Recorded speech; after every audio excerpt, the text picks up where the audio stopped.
Hello guys, welcome to our channel. Today I am going to show you how to block account in Facebook. Okay, so let's get started. Then first of all, click on Facebook app. Okay, and scroll down, choose any person.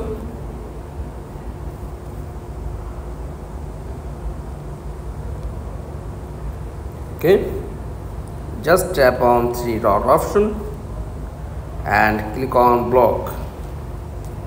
Tap on block and to block account in Facebook.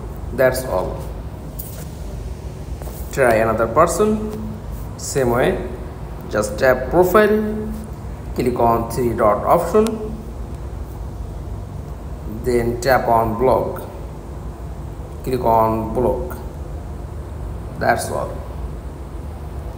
Thanks for watching. Please like, comments and subscribe.